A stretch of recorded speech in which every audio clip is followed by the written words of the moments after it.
Okay, let's unpack this. The word hippie.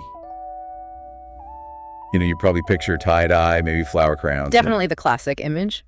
But the story of where that word even comes from is, it's way wilder than you might think. It actually connects back to hipster.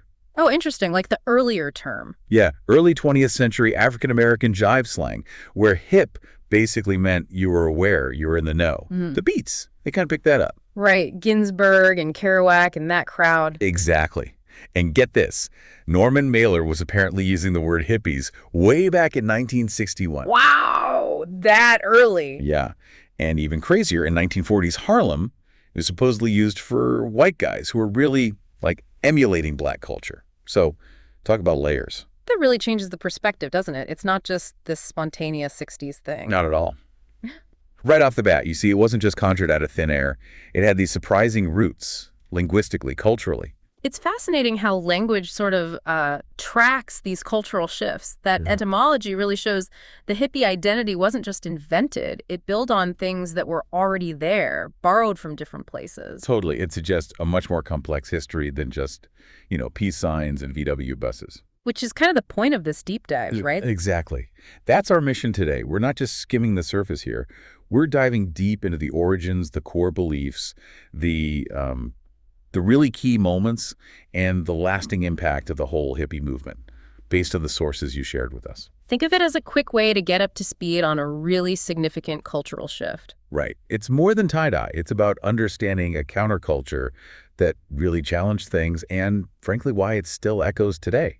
Yeah, understanding the hippies gives you context for so much that came after. They push boundaries in ways that, well, we're still feeling the ripples, so where do we start? Late 50s, early 60s? Yeah, that seems like the time the seeds were really sown. And it wasn't just one thing, was it? No, definitely not. You had the Beat generation, people like Allen Ginsberg. His poetry really questioned everything, a touchstone for that counterculture vibe. Yeah, laying the groundwork for dissent. But it goes back even further, which I found kind of wild. The sources talk about proto-hippies. Proto-hippies? Like who? Well, think sadhus in India, ancient Greek cynics, Diogenes and his lamp questioning norms. And even this early 20th century German youth movement, der Wandervogel. Ah, the wandering birds. Yeah, they were all about getting back to nature, rejecting stiff German society, folk music, hiking. Exactly.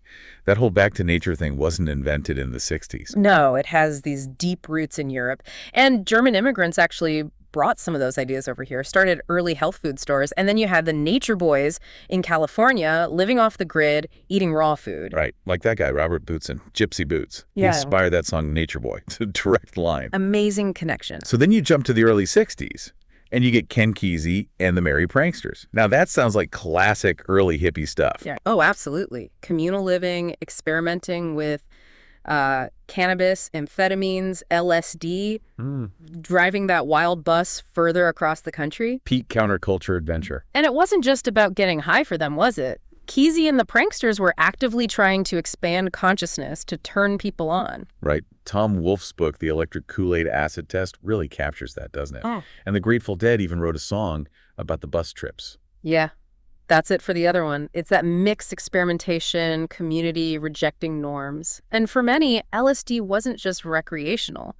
It was seen as a tool like for spiritual insight, breaking down societal conditioning, a pretty radical idea back then. Definitely. And fashion started playing a role early too, right?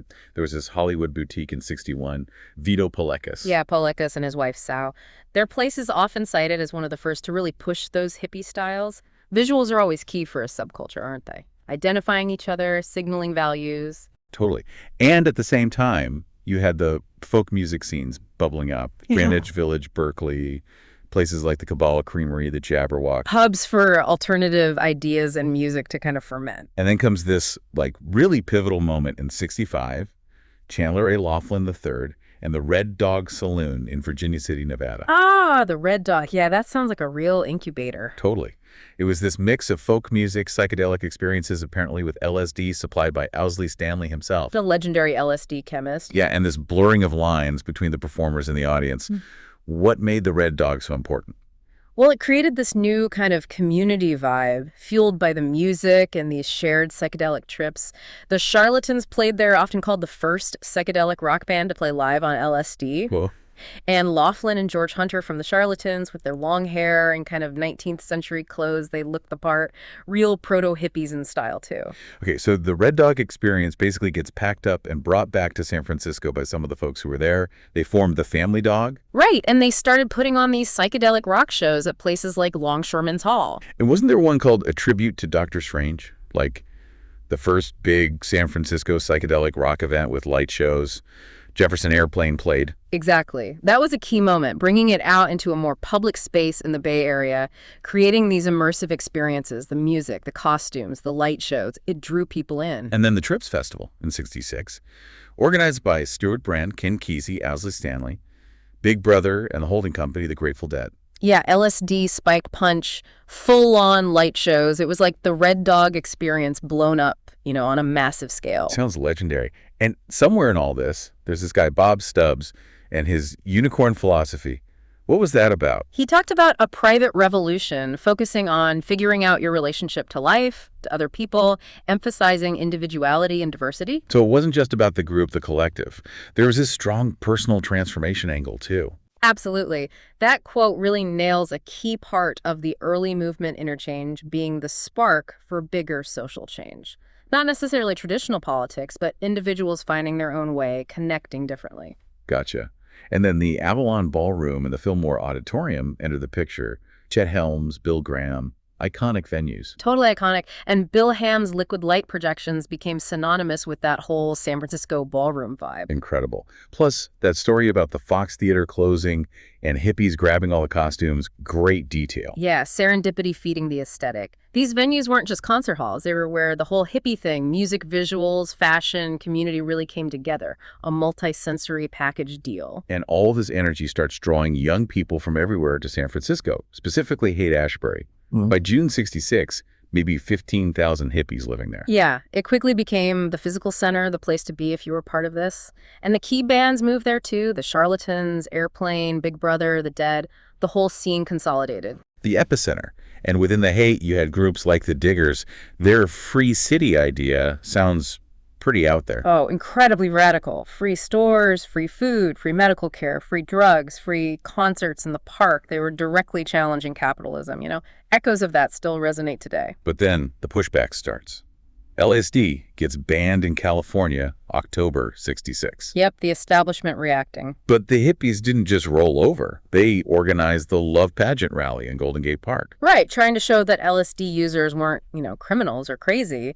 The Grateful Dead played. It was a defiant act, trying to control the narrative around the drug. It shows that tension, doesn't it? Yeah. Counterculture versus the mainstream. Definitely. And then you had the Sunset Strip curfew riots in West Hollywood later that year, the hippie riots. Yeah, clashes with police over curfew laws aimed at the club crowds. Seems like an early sign of authorities cracking down. It was a more direct confrontation, not just philosophical differences, but actual restrictions on gathering. And it inspired that movie, Riot on Sunset Strip, and Buffalo Springfield's For What It's Worth. Such an iconic song. Shows how much those clashes resonated. Yeah, something happening here. Okay, so we've got the roots, the early scenes brewing, then 1967 hits, and it feels like, bam, everything just explodes. Yeah, 67 was the big year. You start with the Human Be in Golden Gate Park in January, huge crowds, tens of thousands. And then another one in Central Park in March. These events really put hippie culture on the map, didn't they? Absolutely. They were powerful symbols, peace, love, community on a massive scale. Yeah. Solidified the public image, drew even more people in.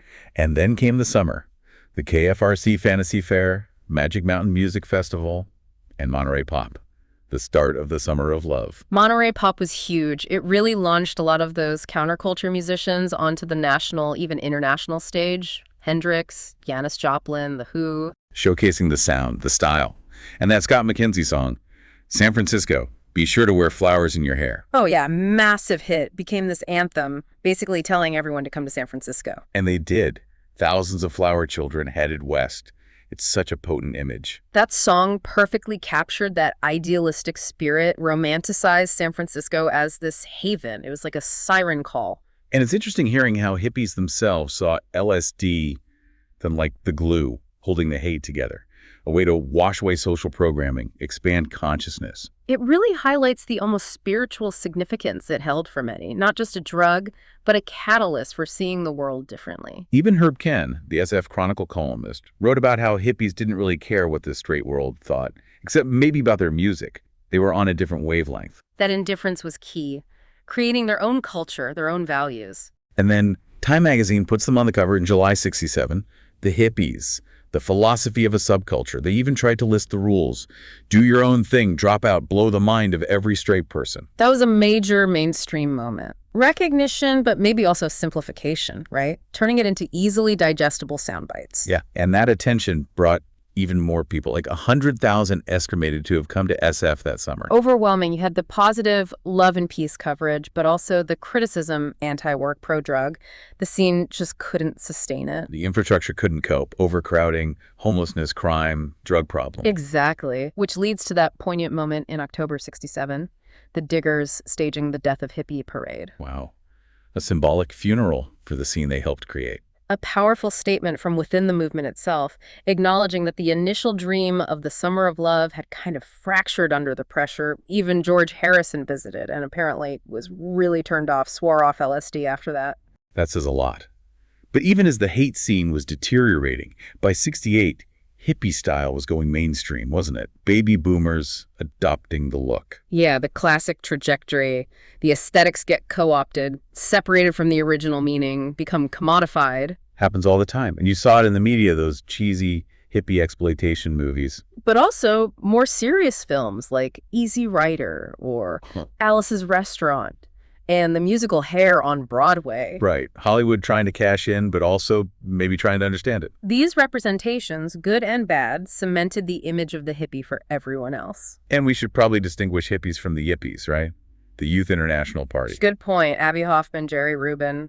They were much more overtly political, theatrical, trying to levitate the Pentagon, running a pig for president. While hippies were maybe more focused on cultural change, personal transformation, the Yippies were about direct, provocative political action. Exactly. Shared some values, but different tactics, different focus, more confrontational. And elsewhere, you had things like the Sunday Beans on Cambridge Common. The hippie movement started getting lumped in with the New Left. Which was that broader movement focused on social justice, anti-war stuff, civil rights. There was overlap in concerns, for sure. Highlighting that desire for social change, even if it wasn't always traditional politics for the hippies. Environmentalism, anti-war sentiment, civil rights, definitely part of the broader hippie consciousness. Then there's People's Park in Berkeley, 1969. People just taking over an empty lot, building a park. And then the massive confrontation with Governor Reagan, troops, helicopters. Leading to flower power, planting flowers in empty lots as protest. Such a quintessential hippie response. Yeah, nonviolent, symbolic, creative resistance. People's Park became this huge symbol of grassroots action versus state power. And then, August '69, the big one, Woodstock. Ah, Woodstock, the legendary peak, right. 500,000 people, the music, the mud. It's often seen as the ultimate expression of those ideals. Peace, community, music on an epic scale. Weavy Gravy in the hog farm doing security. Almost utopian, the way it's remembered. But then, just a few months later, December '69, Altamont. Altamont. Such a dark counterpoint. The free concert that ended in violence, the Hells Angels security, Meredith Hunter's death. It felt like the dream curdling, didn't it? A harsh dose of reality after Woodstock's high. Definitely a loss of innocence. Challenge those utopian ideals big time. So we roll into the 1970s, and the vibe is changing. Altamont, the Manson murders, which got wrongly associated with hippie culture by some. Yeah, those events cast a shadow. Plus the ongoing war, political turmoil. There was definitely a sense of disillusionment creeping in. The initial energy was fading. But the anti-war movement itself was still very active. Protests against the Cambodia bombing, Kent State, Jackson State. Absolutely. The opposition to the Vietnam War didn't just disappear, it actually peaked later, like the May Day protests in '71. Many of those core concerns continued. And like we said, by the early '70s, the style, long hair, bell bottoms, it was just everywhere. It wasn't really counter anymore. Right. Once grandma's wearing tie-dye, it loses its rebellious edge. And the media kind of moved on too, didn't they? The draft ended, the Vietnam War eventually wound down, new music like punk and disco was coming up. Yeah, the media spotlight shifted, new trends, new youth subcultures emerged. Hippies weren't the main story anymore. So what happened to the people? Did they just cut their hair and get jobs? Well, some did, sure, but many adapted. A lot of hippies found a home in the growing New Age movement in the 70s. Ah, okay. That makes sense. The spiritual seeking just found a new channel. Exactly. Personal growth, alternative spirituality, holistic health. It was a natural progression for some. And then there's that stereotype of hippies selling out and becoming yuppies in the 80s. Yeah, that narrative exists. It's complicated. Economic realities change. People's priorities shift. Some maybe integrated their values into more conventional lives. Others felt it was a betrayal. But the sources stress that hippie culture never actually vanished completely. No, not at all. You still find hippies, neo-hippies, people living in communes, going to festivals, embracing those core values. They mentioned the Zippies in the 90s, kind of new agey, but also into technology. It's a thread that persists. And the legacy, when you actually list it out, is kind of staggering. It really is profound. Think about social norms, more acceptance of unmarried couples living together. Greater openness about sexuality, expanded LGBTQ+ rights, the questioning of norms helped pave the way. A wider acceptance of religious and cultural diversity, cooperative businesses, community living. The whole health food movement, natural health, organic food stores, huge hippie influence there. Even surprisingly, the development of personal computers and the internet. That anti-authoritarian, decentralizing ethos played a role. That's wild. And the obvious stuff, fashion. Long hair, beards, colorful clothes, the peace symbol, still totally recognizable. And the music. Folk rock, psychedelic rock, just kept evolving. And the festivals, Bonnaroo, Oregon Country Fair, Burning Man, share some of that DNA. Yeah, even if attendees don't call themselves hippies, that spirit of alternative community is there. And it wasn't just the U.S. The U.K. had New Age travelers, Glastonbury Festival, the Second Summer of Love in the late 80s, with rave culture drawing on psychedelic influences. Goa trance, psychedelic trance music, direct descendants. And think about language, all the slang that entered English. Politically, too, the Back to the Land movement, alternative energy, free press, organic farming, the diggers' critique of consumerism. Really forward-thinking stuff. Their influence pops up in later movements, too. Anarcho-punk, rave culture, green politics, stoner culture. Even some argue connections to contemporary wokeness that focus on awareness. And the spiritual side, using psychedelics for exploration, influenced by Leary and Kesey, adopting Eastern philosophies. Yeah, questioning traditional religion, seeking alternative meaning. You had figures like Stephen Gaskin, even the later emergence of Judaism as this kind of laid-back, neo-hippie philosophy. It's incredible how wide-ranging the impact was. So yeah, boiling it down, the hippie movement was way more than just a fad. Deep roots, huge cultural impact, and a legacy that's still shaping things: fashion, music, social values, even tech. It really was a significant cultural moment. It made people ask big questions about authority, community, how we live. Absolutely. So here's something to chew on, a final thought for you listening. How do those core hippie ideals, questioning authority, looking for different ways to live, valuing community, how do they resonate today with the challenges we face? Are we still living in the aftershocks of that revolution? What might similar movements look like now or in the future? It makes you wonder about cycles, doesn't it? That ongoing search for meaning, connection, a better way. Maybe looking back at the hippies gives us some clues for navigating our own times. Definitely food for thought. We hope you'll reflect on it, maybe check out some of the music or books we touched on. There's so much more in those sources. Thanks for taking this deep dive with us.